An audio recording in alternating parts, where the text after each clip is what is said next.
নমস্কাৰ আপোনালোকক RM education চেনেলটোলৈ সকলোকে স্বাগতম জনাইছোঁ। যিসকলৰ ৰিজাল্ট কাৰণে আপোনালোকে অপেক্ষা কৰিছিল, বেছি দিন নাই ৰিজাল্টৰ কাৰণে, আৰু ৰিজাল্ট দিয়াৰ পিছত আপোনালোকৰ যদি নাম আহে কি বিষয়ত গুৰুত্ব দিব লাগিব, ভাইবা বা কম্পিউটাৰ টেষ্ট, সেইখিনি আমি আজি ভিডিঅ'টোৰ যোগেদি গম পাব। আৰু কেইটামান কথা আপোনালোকে জানি থোৱাটো দৰকাৰ। আপোনালোকে ভিডিঅ'টো আৰম্ভ কৰাৰ আগত যদি আপোনালোকে চেনেলটোলৈ নতুনকৈ আহিছে তেন্তে চেনেলটো ছাবস্ক্ৰাইব, লাইক, কমেণ্ট কৰিবলৈ নাপাহৰিব। কাৰণ এনেধৰণৰ আপডেট আপোনালোকে এইটো চেনেলৰ যোগেদি পাই থাকিব আৰু সেইকেইটা বিষয় আমি আলোচনা কৰিম। আপোনালোকে ভিডিঅ'টো স্কিপ নকৰিব। স্কিপ কৰিলে হয়তো আপোনালোকে গম নাপাব। আৰু সেয়েহে দেৰি নকৰি আমি ভিডিঅ'টো আৰম্ভ কৰোঁ। প্ৰথমে আপোনালোকৰ ৰিজাল্টলৈ বেছি দিন নাই। ফেব্ৰুৱাৰী মাহ পালেহি আৰু মাৰ্চ মাহ পাবহি, এতিয়া বেছি দিন নাই। সেয়েহে আপোনালোকৰ ৰিজাল্টটো ঘোষণা কৰিব। যেতিয়া আপোনালোকক ৰিজাল্টখিনি ঘোষণা কৰিব আৰু ৰিজাল্টৰ প্ৰায় 2-3 দিনৰ পাছতে হয়তো আপোনালোকৰ কাট অফ লিষ্টখন দি দিব। সেইখিনি আপোনালোকৰ যেতিয়া কাট অফ লিষ্ট দিব, লগতে ৰিজাল্টৰ এটা পষ্টৰ কাৰণে দুটাকৈ আপোনালোকে চিলেক্ট হ'ব। তাৰপিছত এটা পষ্টৰ কাৰণে যদি আপুনি 90% পাইছে আৰু যদি আনজনেও যদি 90% পাইছে, দুইজনৰ ওপৰত এটা পষ্টৰ নিৰ্ভৰ কৰিব কোনজনে পাব। তেতিয়া আপোনালোকক ভাইবালৈ মাতিব বা স্কিল টেষ্টৰ কাৰণে আপোনালোকক মাতিব। আপোনালোকে গ'লে আৰু আপোনালোকে ড্ৰেছ পোছাকবোৰ ভালকৈ পৰিধান কৰি যাব।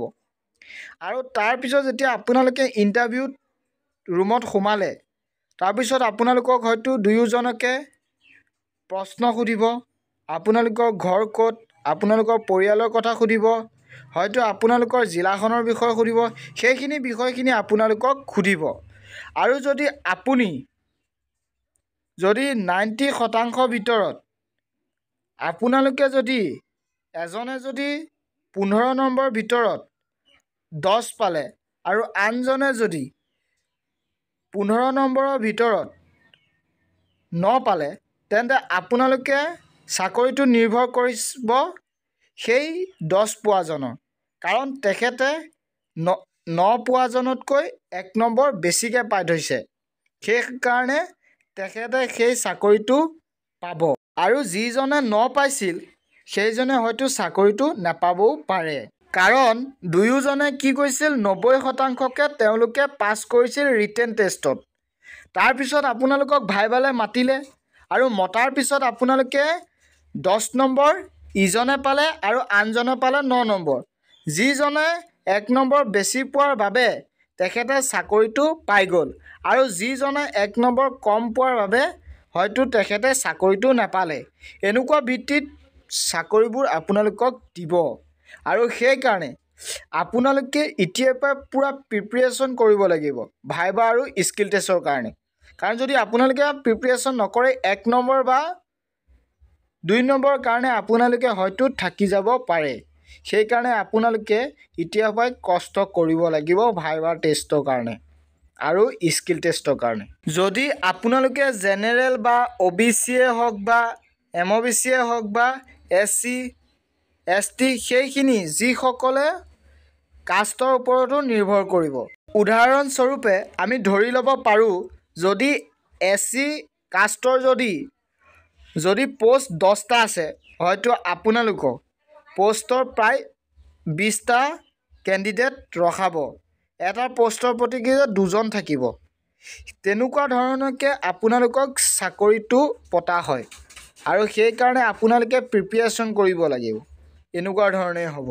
এইবাৰ কাট অফ হয়তো 100 নাইবা 90 ওপৰত যাব পাৰে হায়েষ্ট কাট অফ।